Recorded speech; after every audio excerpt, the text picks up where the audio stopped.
Hello दोस्तों, कैसे हैं आप सब लोग। मैं दीपक आप लोगों का फिर से स्वागत करता हूं अपने यूट्यूब चैनल सक्सेस अलार्म पर। दोस्तों, जैसा कि मैंने कहा था कि आप लोगों के लिए मैं एनटी यूजीसी नेट से रिलेटेड कुछ जो अपना जो सिलेबस है जिसमें 10 यूनिट्स हैं उनकी क्लासेस लेकर आऊँगा और वो वादा मैं आज पूरा करने जा रहा हूँ। और आप लोग इतना सपोर्ट कीजिएगा कि ये जो क्लासेस हैं वो मैं लास्ट तक लेके जाऊँ। पूरा सिलेबस जो हम दिसंबर 2023 को टारगेट लेकर के चल रहे हैं वो टारगेट में पूरा कर सकूं। तो दोस्तों, आज जो हम पढ़ने जा रहे हैं वो टॉपिक है हमारा यूनिट 1 का जो है जियोमॉर्फोलॉजी। उसका जो पहला पॉइंट है जो मैं कह सकता हूँ कि फंडामेंटल कॉन्सेप्ट्स ऑफ जियोमॉर्फोलॉजी। ठीक है, मतलब भू आकृति विज्ञान की मूलभूत जो अवधारणाएं हैं उसका जो टॉपिक है वो पढ़ने आज हम जा रहे हैं। तो शुरू करने से पहले मैं आप लोगों से यही चाहूँगा कि अगर आप हमारे चैनल पर पहली बार आए हैं तो चैनल को सब्सक्राइब ज़रूर कर दीजिएगा और बेल आइकन को प्रेस कर दीजिएगा ताकि आगे आने वाली वीडियोस की नोटिफिकेशन आप लोगों को मिल सके। दोस्तों, आप सब लोगों को पता है कि ज्योग्राफी एक जैसी ही होती है, तो ये जो क्लासेस हैं वो एनटी यूजीसी नेट के लिए तो है ही स्पेसिफिकली। बाकी इसमें जो कॉन्सेप्ट्स हैं वो फर्स्ट ग्रेड के लिए भी आपके लिए काम में आ सकते हैं, इवन कॉलेज लेक्चरर के लिए आपके लिए काम में आ सकते हैं। तो आप उनकी अगर तैयारी कर रहे हो, डीएसएसबी वगैरह की अगर तैयारी कर रहे हो तो आप इन लेक्चर्स को ले सकते हैं। ठीक है, बाकी इसका जो मटेरियल है वो टेलीग्राम चैनल है, जो यूट्यूब चैनल का नाम है वही चैनल का नाम है टेलीग्राम का, आपको वहाँ पर मिल जाएगी। ठीक है, तो उसे चलिए, तो कॉन्सेप्ट है, पहला टॉपिक है अपना और पहले टॉपिक में हम पढ़ने जा रहे हैं भू आकृति विज्ञान की अवधारणाएं। कौन कौन सी अवधारणाएं हैं, तो सबसे पहले हम जान लेते हैं कि ये जो भू आकृति विज्ञान है ये है क्या चीज़। ठीक है, तो पहली बात जो है वो है कि पृथ्वी की सतह पर एवं पृथ्वी की आंतरिक परतों में बनने वाले स्थल स्वरूपों को भू आकृति कहते हैं। आप जैसे आप लोगों को पता ही है कि पृथ्वी की सतह पर भी बहुत सारी भू आकृति हैं, जैसे पर्वत, पठार। ठीक है, इसके अलावा खाइयाँ भी हैं और भी बहुत सारी चीज़ें हैं जो पृथ्वी की सतह पर हैं। इसके अलावा पृथ्वी के अंदर भी कई बार कई प्रकार की आकृतियाँ बन जाती है, जैसे जब वोल्केनिक इरप्शन होता है तो उस दौरान जो लावा है, जो मैग्मा है, वो पृथ्वी के अंदर ही, पृथ्वी की जो सरफेस है उसके जस्ट नीचे जमा हो जाता है और कई तरह की आकृतियाँ बनाता है। जैसे एग्जांपल के लिए अगर मैं कहूँ तो सिल हो गया, डाइक हो गया, बैथोलिथ हो गया, फैकोलिथ हो गया, लेखोलिथ भी हो सकता है। ठीक है, तो इस तरह की कई आकृतियाँ बनते हैं। तो उन आकृतियों के बारे में अध्ययन करना ही हम क्या कह सकते हैं, भू आकृति विज्ञान हम कह सकते हैं। ठीक है, और उन्हीं स्थल रूपों को हम क्या कहते हैं, भू आकृति कहते हैं। तथा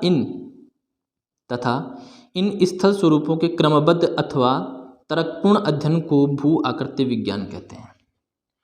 वो जो स्थल रूप हैं जो सतह के बाहर भी हैं और सतह के अंदर भी हैं, इन स्थल रूपों का क्रमबद्ध और तर्कपूर्ण, ऐसा नहीं कि कुछ भी फेंक रहे हैं, तर्कपूर्ण जो अध्ययन है उसी को हम भू आकृति विज्ञान कह सकते हैं। बात करते हैं हम, जो ये जियोमॉर्फोलॉजी जो वर्ड है, जो टर्म है, वो आई कहाँ से, तो ये आई है भू आकृति विज्ञान, जिसका विन्यास ग्रीक भाषा के जी, कौन सा अर्थ है, जी, जिसका अर्थ होता है अर्थ। ठीक है, जिसका हम अर्थ हिंदी में कह सकते हैं पृथ्वी। दूसरा है मॉर्फी, जिसे हम कह सकते हैं रूप, फॉर्म, कौन सी फॉर्म में है। और तीसरा है लोगोस, और लोगोस का मतलब होता है वर्णन करना। ठीक है, तो ये तीन टर्म्स हैं, तीन वर्ड्स हैं जिनसे मिलकर के जियोमॉर्फोलॉजी बना है। तीनों को मिलाकर अगर हम देखें तो वो है जियोमॉर्फोलॉजी। क्या है, जियोमॉर्फोलॉजी। ठीक है, ये तो बात हो गई इसके जो ओरिजिन की है, इसका जो मीनिंग है वो क्या है। ठीक है, बात करते हैं इसके अंतर्गत होता क्या क्या है। ठीक है, तो इसके अंतर्गत जो है वो ग्लोब के स्थलमंडल के उच्चावचों, जैसा कि अभी मैंने बताया, पर्वत, पठार। ठीक है, उनके निर्माण प्रक्रमों, उन पर्वत पठारों का, खाइयों का निर्माण कैसे हुआ, उनका जो प्रक्रिया है वो, तथा उनके एवं मानव के अंतर संबंधों का अध्ययन किया जाता है। पर्वत, पठार, नदियों के द्वारा बनाए गए स्थल रूप वो किस प्रकार से मानव को प्रभावित करते हैं और मानव का और इनका क्या अंतर संबंध स्थापित होता है। ठीक है, ये हम स्टडी करते हैं। स्थल स्वरूपों का प्रारंभिक अध्ययन, सबसे पहले अगर हम बात करें स्थल स्वरूपों के अध्ययन की, तो वो शुरुआत की गई थी ग्रीस में। कहाँ की गई थी? जो ग्रीक भूगोलवेता थे उन्होंने शुरुआत की थी। उसके बाद में यूनानी, मिस्र में 500 ईसा पूर्व से आरंभ हुआ था। जियोमॉर्फोलॉजी का पहला जो विकास का चरण है वो यहीं से शुरू हुआ था। ठीक है, चलिए आगे देखते हैं इसी कॉन्सेप्ट को। एक कॉन्सेप्ट आपको जानना ज़रूरी है कि कौन से उच्चावचों का अध्ययन कौन से प्रकार की श्रेणियों में किया जाता है। तो अगर हम भू आकृति विज्ञान की बात करें तो भू आकृति विज्ञान के अंतर्गत अध्ययन किए जाने वाले उच्चावचों को हम 3 वर्गों में बांटते हैं। कितने वर्गों में बांटते हैं? 3 वर्गों में बांटते हैं। पहला जो वर्ग है वो है प्रथम श्रेणी के उच्चावच। जो प्रथम श्रेणी के उच्चावच हैं हम उन्हें आधार श्रेणी के उच्चावच भी कह सकते हैं। ठीक है, जैसे कि महाद्वीप और महासागरीय बेसिन, ये दोनों क्या है? प्रथम श्रेणी के ही उच्चावच है तथा उनके वितरण, महाद्वीपों का वितरण, महासागरों का वितरण, इनका वर्तमान स्वरूप कैसा है, इनकी उत्पत्ति कैसे हुई, इन सभी का अध्ययन जब किया जाता है तो वो प्रथम श्रेणी के उच्चावचों में ही किया जाता है। ठीक है, बात करते हैं हम दूसरे की। दूसरा जो उच्चावच है वो है द्वितीय श्रेणी के उच्चावच। इनका अध्ययन है, इसमें जो शामिल किए जाते हैं पहले वो देखते हैं। आपको ये पता होना चाहिए जो प्रथम श्रेणी के उच्चावच है उन्हें हम आधार उच्चावच कह सकते हैं। तो जितनी भी अगली जो श्रेणी आएगी, जैसे द्वितीय श्रेणी, तृतीय श्रेणी, ये जो श्रेणियां हैं वो इन्हीं उच्चावचों पर बनेगी। तो प्रथम श्रेणी के उच्चावचों पर बनने वाले जो श्रेणी के उच्चावच है वो द्वितीय श्रेणी के उच्चावच हैं। तो महाद्वीपों और महासागरों पर बनने वाले जो फीचर्स हैं वो कौन कौन से हैं? जैसे कि इसमें पृथ्वी के अंतर्जात बलों के द्वारा उत्पन्न स्थलाकृतियों, ध्यान में रखना, महाद्वीप और महासागरों पर जो उच्चावच निर्मित हुए हैं वो उच्चावच होने चाहिए कौन से? अंतर्जात बलों द्वारा निर्मित। अंतर्जात बलों द्वारा निर्मित जो उच्चावच हैं उन्हें द्वितीय श्रेणी में रखा जाता है। ठीक है, कौन कौन से? जैसे कि पर्वत, मैदान, पठार, भ्रंश घाटियाँ, झीलों की उत्पत्ति एवं उनका विकास, इन सब का अध्ययन किया जाता है किसमें? द्वितीय श्रेणी के उच्चावचों में। बात करते हैं आगे तृतीय श्रेणी के उच्चावचों की। तो तृतीय श्रेणी के उच्चावच जो हैं वो हम शामिल करते हैं कि अंतर्जात बलों द्वारा जो डिसकंटिन्यूटी यहाँ पर पैदा हुई थी, जो ऊंचावच और नीचावच हम कह सकते हैं, जो असमानता हमें देखने को मिली थी, उस असमानता को हम क्या करते हैं? रेगुलर करते हैं या फिर समान करते हैं।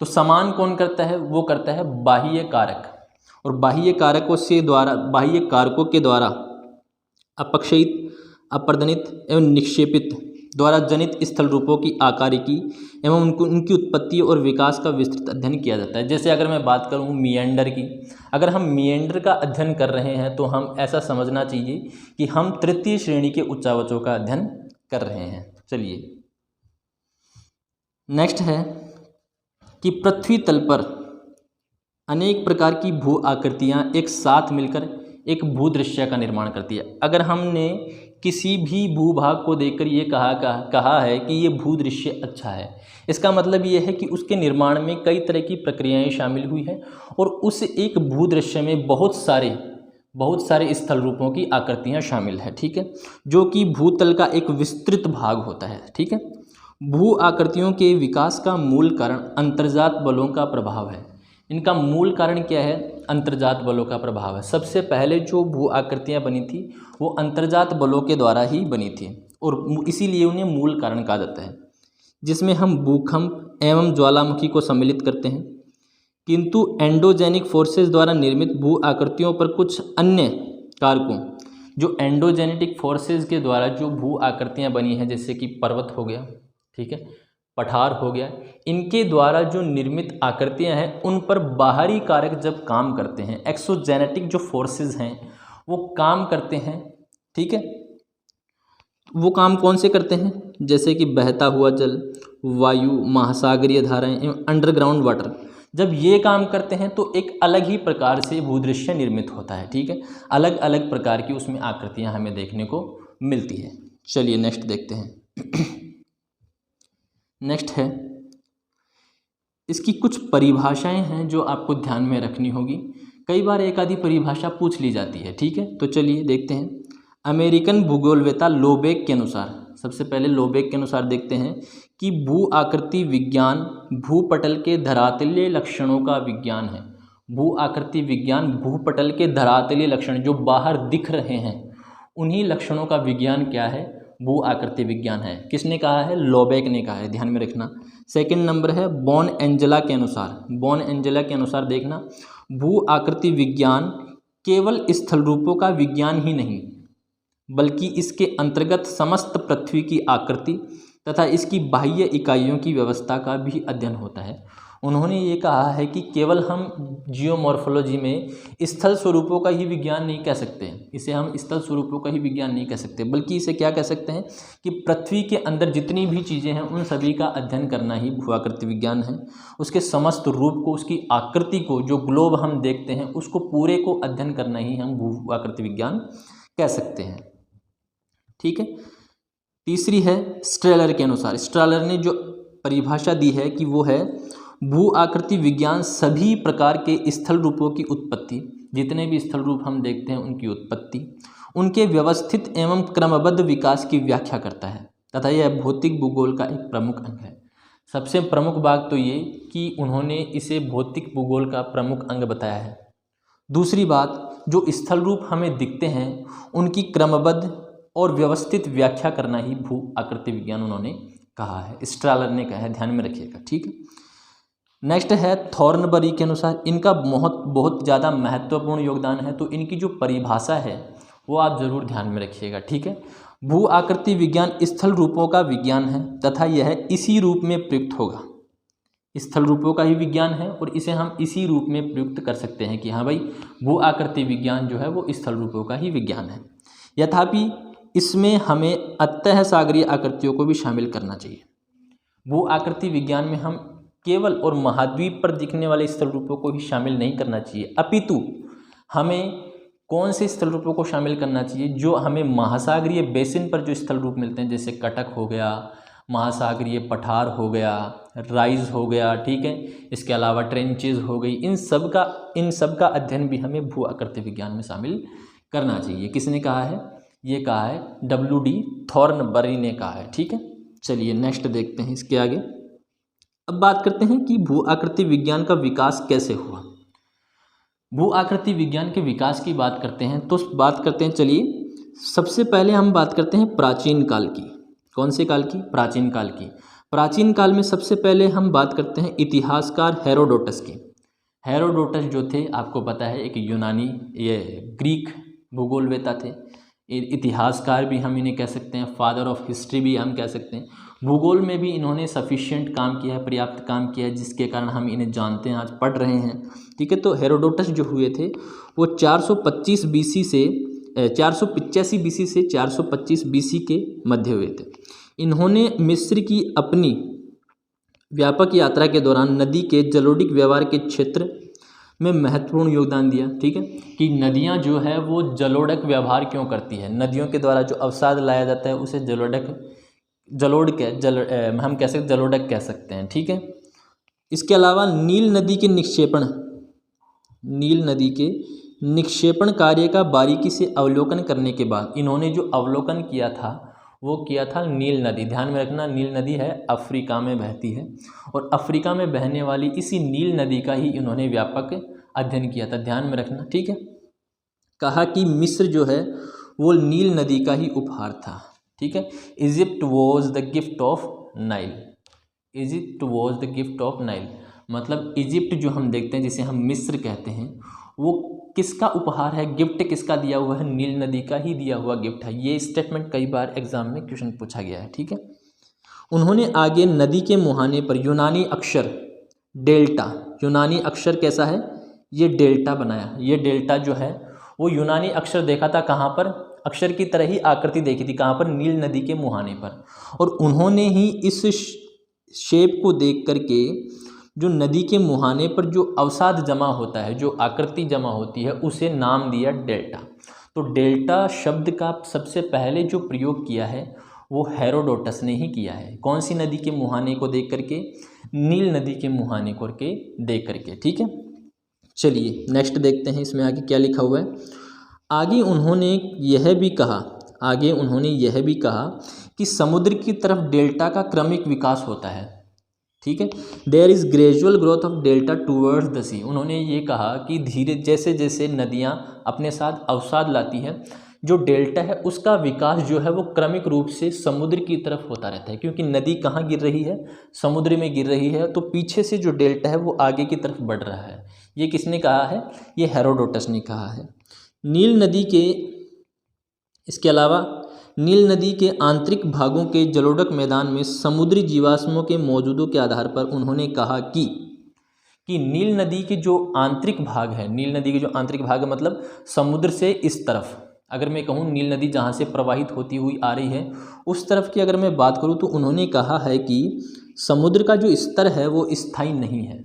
उन्होंने ये भी बात कही कि जो समुद्र का स्तर जो है, सी लेवल जो है, वो कभी अप होता है और कभी डाउन होता है, कभी तो बाहर की तरफ आ जाता है और कभी नीचे की तरफ आ जाता है। मतलब सी लेवल कभी तो बढ़ जाता है और कभी कम हो जाता है, स्थायी नहीं है। लेकिन कभी कभी वह ऊंचा उठ जाता है और कभी नीचे गिर जाता है, जो अभी मैंने बताया। जब तक धरातल की ओर आता है, जब समुद्र की मैं बात कर रहा हूँ, जब समुद्र धरातल की ओर आता है, मतलब जिस तरह से नदी बह रही है उस तरफ आता है, तो उसे कहा जाता है पारगमन चरण, ट्रांसग्रेशनल फेज। ध्यान में रखना, समुद्र जब, हेरोडोटस के अनुसार समुद्र जब स्थल की ओर बढ़ता है तो उसे कहते हैं पारगमन चरण, ट्रांसग्रेशनल फेज। और उन्होंने जब ये कहा कि ये ट्रांसग्रेशनल फेज में होता है, फिर एक समय ऐसा आता है कि ये फिर से पीछे हटता है, और जब ये पीछे हटता है तो उस फेज़ को हम कहते हैं प्रतिगामी चरण, मतलब रीग्रेशनल फेज। ध्यान में रखना, जब समुद्र आगे की तरफ आता है स्थल की तरफ तो उसे बोलते हैं ट्रांसग्रेशनल फेज, पारगमन फेज, और जब पीछे की तरफ जाता है, अपने अंदर की ओर आता है, तो उसे कहते हैं रीग्रेशनल फेज, ठीक है। इस प्रकार हम हेरोडोटस के कथनों से समुद्र के पारगमन और प्रतिगामी चरणों की अवधारणा का अनुमान लगा सकते हैं, ठीक है। चलिए नेक्स्ट देखते हैं। बात आती है अरस्तु की। हेरोडोटस हमने पढ़ लिया, अब बात आती है अरस्तु की कि हाँ भाई, अरस्तु ने भी प्राचीन समय में जियोमॉर्फोलॉजी से संबंधित कुछ कार्य किया था। तो वो कार्य कौन सा था, वो कॉन्सेप्ट कौन से थे, तो चलिए पढ़ते हैं। एक प्रतिष्ठित यूनानी दार्शनिक अरस्तु, इसकी बात हो रही है अरस्तु, 384 ईस्वी पूर्व से 322 ईस्वी पूर्व तक पानी के झरने, उन्होंने बताया कि पानी का झरना जिसे हम कहते हैं वाटर स्प्रिंग्स, ठीक है, धाराओं की उत्पत्ति अर्थात यहाँ पर नदियों की बात हो रही है, स्ट्रीम्स की बात हो रही है, ऑरिजिन ऑफ स्ट्रीम्स, और समुद्री और महासागरों के व्यवहार के बारे में कुछ ही दिलचस्प विचार प्रस्तुत किए। उन्होंने विचार किस किस के बारे में प्रस्तुत किए? पहला है पानी का झरना, दूसरा है धाराओं की उत्पत्ति मतलब स्ट्रीम्स की ओरिजिन, ठीक है, तीसरा समुद्र और महासागरों का व्यवहार किस प्रकार का है, उसके बारे में उन्होंने व्यापक विचार अपने दिए हैं। तो उनके अनुसार जो है वो झरने से पोषित, मतलब स्प्रिंग फेड स्ट्रीम, मतलब जहाँ से झरना बहता है वहाँ से अगर नदी निकलती है तो वे जो धाराएं होती है वो मौसमी और अल्पकालीन यानी कि गैर स्थायी होती है। वर्षा काल में झरना बहता है और उसी झरने से क्या निकलती है, नदियाँ निकलती है, तो उनकी जो स्थिति है वो क्या होती है, गैर स्थायी होती है, मौसमी होती है, ठीक है।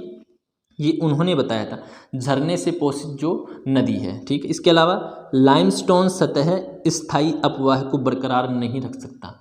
लाइमस्टोन जो चूने पत्थर की जो चट्टानें हैं वो किसी भी एक स्थायी अपवाह को बरकरार, जो इनिशियल स्टेज से प्रेजेंट स्टेज तक उसे बरकरार नहीं रख सकता, वैसा का वैसा नहीं रख सकता। क्यों? क्योंकि आपको पता है चूना क्या होता है, पानी में घुल जाता है, ठीक है।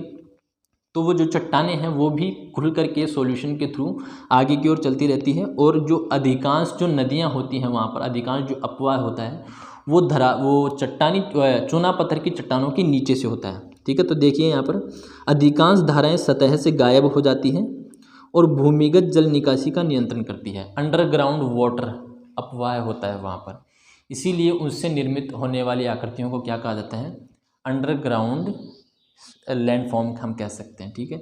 जैसे युवाला हो गया, पोलजे हो गया, ठीक है। इसके अलावा स्टेलेक्टाइट, स्टेलेग्माइट, इस प्रकार की जो आकृतियाँ बनती हैं वो अंडरग्राउंड वाटर के फलस्वरूप ही बनती है, ठीक है। चलिए इसके आगे उन्होंने अरस्तु ने बताया कि अरस्तु के अनुसार पानी के झरने कई तरीके से पानी प्राप्त कर सकते हैं। जो पानी का झरना है, जैसे बात की थी ना हमने कि जो पानी का झरना है उसी से नदियाँ निकलती है, तो वो पानी का झरना पानी कहाँ से प्राप्त कर सकता है? तो 3 जगह बताई हैं, 3 कारण बताए हैं अरस्तु ने कि पानी का झरना जो है वो पानी प्राप्त कहाँ से कर सकता है। पहला जो है वो है वर्षा से, कि जो वर्षा होती है और भूमि में कई तरह के छिद्र होते हैं, मिट्टी होती है, मिट्टी से पानी रिस करके अंदर पहुंचता है और उसके कारण ही जो झरना है वो पानी प्राप्त करता है। ठीक है। दूसरा है भूमिगत संतृप्त हवा के संघनन से, जो अंडरग्राउंड वाटर में जो झरना चलता है वो पानी कहाँ से प्राप्त करता है? जो भूमिगत जल है वो अंदर से कन्वेक्शनल करंट्स के थ्रू ऊपर जाता है और संघनित होता है और वहाँ से पानी प्राप्त कर सकता है। ठीक है। और तीसरा है जलवाष्प से, वहाँ से जलवाष्प भी निकलती है। ठीक है, क्योंकि पृथ्वी के अंदर आप लोगों को पता है कि पृथ्वी धीरे धीरे पृथ्वी के अंदर गर्मी है। ठीक है, चलिए आगे बढ़ते हैं। आगे क्या दिया हुआ है इसमें? आगे उन्होंने बताया कि उन्हें समुद्र के स्तर की बदलती प्रकृति और नदियों द्वारा अपरदित सामग्री के जलोढ़ के रूप में निक्षेपित करने के बारे में भी पता था कि नदियाँ जो है वो अपरदित सामग्री को निक्षेपित भी करती है और समुद्र का जो स्तर है वो भी चेंज होता रहता है। ठीक है, उनके बारे में भी अरस्तु को पता था। ठीक है, चलिए नेक्स्ट देखते हैं। इतिहासकार स्ट्रेबो की बात हो रही है यहाँ पर। किसकी बात हो रही है? प्रसिद्ध इतिहासकार स्ट्रेबो की बात हो रही है। 54 ईसा पूर्व से 25 ईस्वी तक इनका काल था। इन्होंने नदियों के निक्षेपण कार्य के क्षेत्र में महत्वपूर्ण योगदान दिया कि नदियाँ किस प्रकार से निक्षेपण करती है, कहाँ से अवसाद लाती है, कितना अवसाद लाती है, क्यों लाती है, वो सारी चीज़ें इन्होंने बताई थी। उनके अनुसार डेल्टा का जो आकार है एवं आकृति है वो उसके इलाके या धरातल की प्रकृति पर निर्भर करता है। अब ये क्या बात कह दी उन्होंने कि डेल्टा का जो आकार है वो उसके इलाके या फिर जो स्थल भाग से उस इलाके का जो आकार है उस पर डिपेंड करता है। चलिए आगे देखते हैं। जिसके माध्यम से नदी अपना रास्ता बनाती है। ठीक है, ध्यान में रखिएगा, डेल्टा की जो आकृति है वो उस धरातल पर डिपेंड करती है जिस धरातल से होते हुए वो नदी आती है, जिस धरातल से होते हुए बहकर वो नदी आती है। अगर वो धरातल कमज़ोर चट्टानों वाला होगा, तो ध्यान में रखिएगा वहाँ पर जो, एक मिनट रुकिएगा, अगर वो धरातल कमज़ोर चट्टानों वाला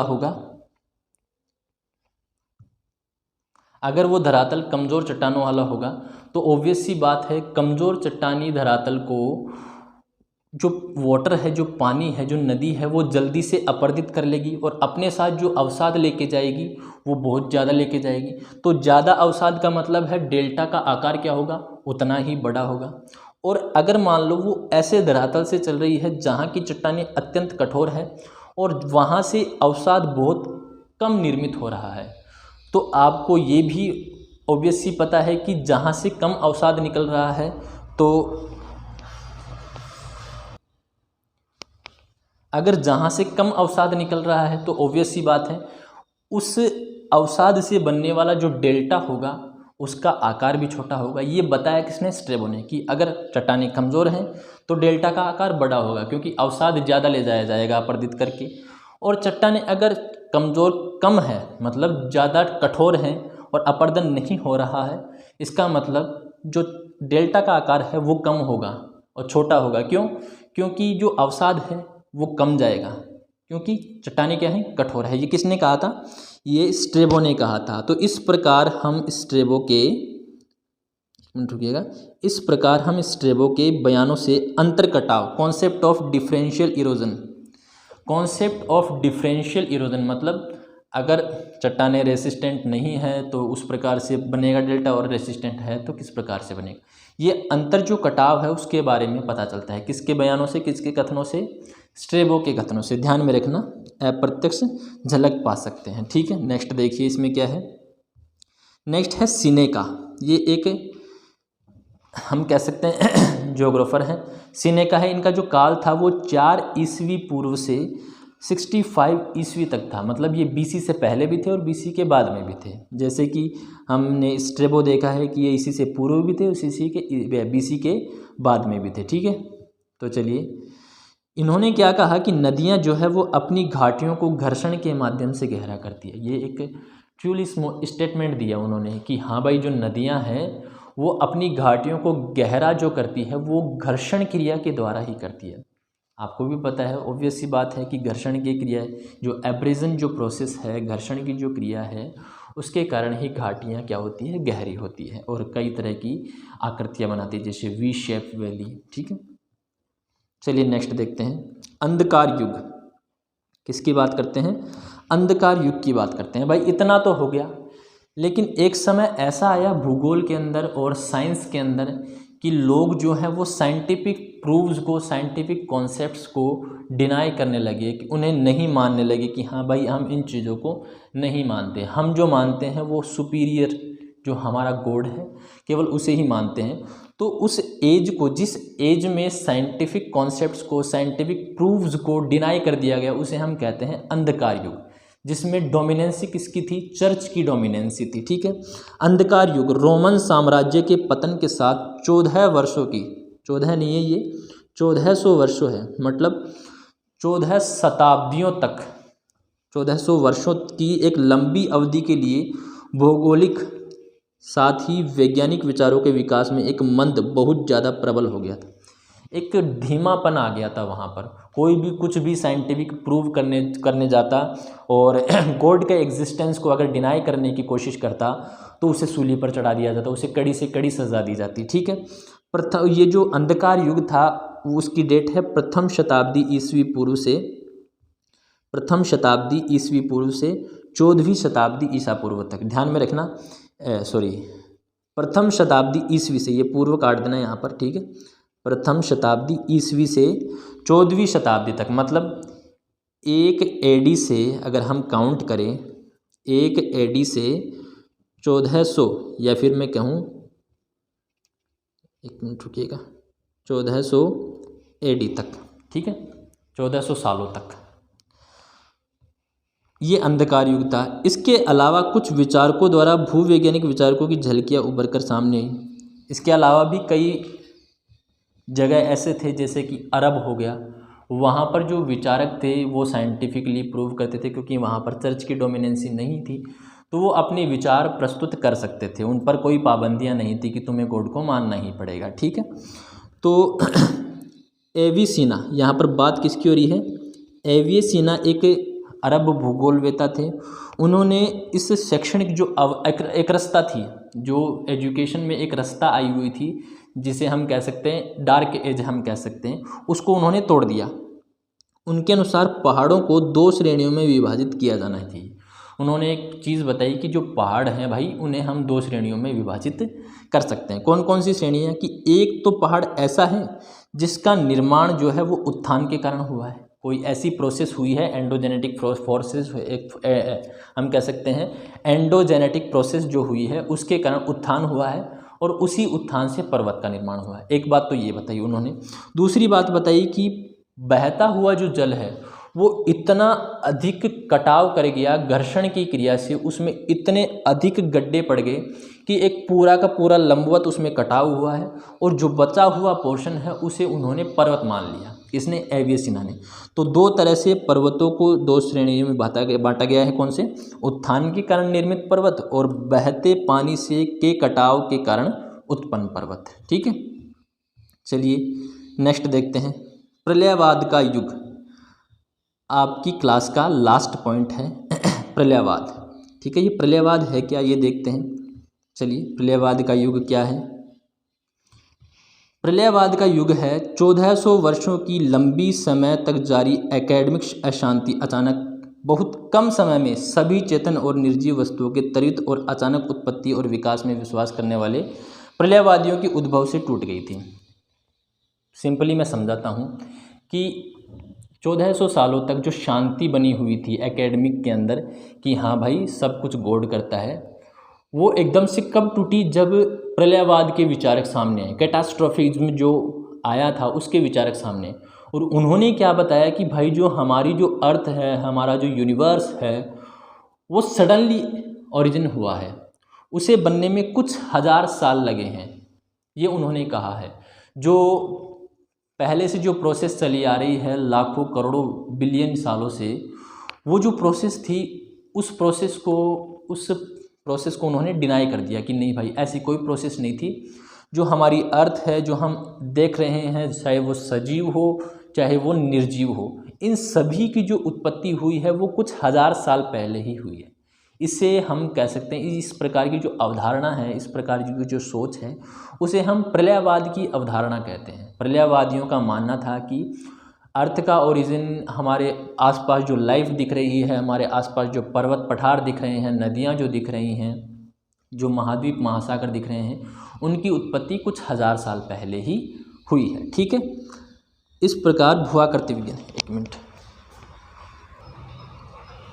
इस प्रकार जो है वो भू आकृति विज्ञान में कुछ ऐसे पन्ने भी जुड़ गए जो नहीं जुड़ने चाहिए थे। अजीबोगरीब पन्ने थे कि हाँ भाई, उत्पत्ति जो हुई है वो कुछ हज़ार साल पहले हुई है। मतलब उन्होंने केवल उन्हीं बातों को सत्य माना जो बातें उनके सामने, उनके संज्ञान में आई है, जो उन्होंने देखा है, उनकी जो पीढ़ियाँ हैं उन्होंने देखा है। बाकी जो पहले की जो चीज़ें हैं उनको उन्होंने डिनाई कर दिया। ठीक है, और इस प्रकार भू आकृति विज्ञान और भौगोलिक साहित्य में के खजाने में अजीबोगरीब और शानदार अवधारणाओं के पन्ने जोड़े गए थे, ये स्टेटमेंट के रूप में है। इसके अलावा पृथ्वी की जो गणना है वो कुछ हज़ार वर्ष की गई। ये ध्यान में रखने हैं कि कौन से अवधारणा के अनुसार पृथ्वी की जो उम्र है वो कुछ हज़ार साल है। ये क्वेश्चन पूछा गया है, आगे भी पूछा जा सकता है। ठीक है, केवल उन्हीं घटनाओं को संज्ञान दिया जा सकता है जो कि लोगों के जीवन काल में घटित हुई थी। अचानक एवं तीव्र गति से होने वाले ज्वालामुखी उद्गार एवं भूकंप क्रियाओं ने संभवतः विचारकों को इस प्रकार की अवधारणा प्रतिपादित करने के लिए प्रेरित किया। जो अचानक से भूकंप होते हैं, ज्वालामुखी होते हैं, उन्हीं चीज़ों को देख कर के संभवतः, यहाँ पर कहा गया संभवतः, वो जो विचारक हैं उनके दिमाग में ऐसा कॉन्सेप्ट आया कि हाँ भाई, जैसे भूकंप आ रहा है, वोल्केनिज्म हो रहा है, मतलब ज्वालामुखी जो हो रहा है, उसी की तरह हमारी जो अर्थ है वो भी एकदम से ही निर्मित हुई है। ठीक है, जो न केवल भू आकृति बल्कि सभी सजीव और निर्जीव वस्तुओं के उद्भव के बारे में बताता है। पृथ्वी के ही बारे में नहीं, जो हम देखते हैं कि जो जीव हैं, जो निर्जीव चीज़ हैं, उन सभी की उत्पत्ति कुछ हज़ार साल पहले ही हुई है। तो यहाँ पर देखिए लास्ट जो लाइन है कि इसी अवधारणा का प्रभाव उस समय जीव विज्ञानियों पर भी देखा गया, जिन्होंने माना कि सभी जीवों का उद्भव और विनाश एक अचानक प्रक्रिया द्वारा हुआ है। जो साइंटिस्ट हम कहते हैं, बायोलॉजिस्ट जो हैं, उस पर भी इस अवधारणा का प्रभाव पड़ा। आप मुझे कमेंट करके बताइए एक बायोलॉजिस्ट ऐसा जिसके मन में ये भी विचार आ गया था कि हाँ भाई, सभी चीज़ों का जो उद्भव है वो कुछ हज़ार साल पहले ही हुआ था। आप सोच सकते हैं कि उस समय किस प्रकार की एजुकेशन थी। ठीक है, किस प्रकार से अंधकार युग ने, जो डार्क एज हम कह सकते हैं, उस प्रकार उन्होंने किस प्रकार से लोगों को अंधा कर रखा था। ठीक है, तो दोस्तों ये जो क्लास थी वो पार्ट 1 है फंडामेंटल कॉन्सेप्ट्स का। जो फंडामेंटल कॉन्सेप्ट्स जो हैं वो बहुत ज़्यादा वास्ट हम टॉपिक कह सकते हैं, उसमें बहुत सारे कॉन्सेप्ट इंक्लूड किए गए हैं। तो उन कॉन्सेप्ट्स को हम धीरे धीरे टुकड़ों में 3 या 4 क्लासेस में हम पढ़ लेंगे। तो ये आपके पास फंडामेंटल कॉन्सेप्ट्स ऑफ जियोमॉर्फोलॉजी, मतलब भू आकृति विज्ञान की मूल अवधारणाएं, जो टॉपिक है NTA UGC नेट पेपर 1 में यूनिट 1 का पहला टॉपिक है, उसको हमने पढ़ा। इसके आगे का जो पार्ट है वो आपको जल्द ही मिलेगा, तो स्टे ट्यून्ड। और अगर आपने हमारे चैनल को अभी तक सब्सक्राइब नहीं किया है तो उस चैनल को सब्सक्राइब ज़रूर कीजिए और बेल आइकन को भी प्रेस कीजिएगा, ताकि आगे आने वाली वीडियोस की नोटिफिकेशन आप लोगों को मिल सके। ठीक है, तो मिलते हैं नेक्स्ट वीडियो में, नेक्स्ट लेक्चर के साथ, नेक्स्ट कंटेंट के साथ, आगे इसे मॉडिफाई करते हुए। और तब तक के लिए अपना ध्यान रखिएगा। जय हिंद, जय भारत।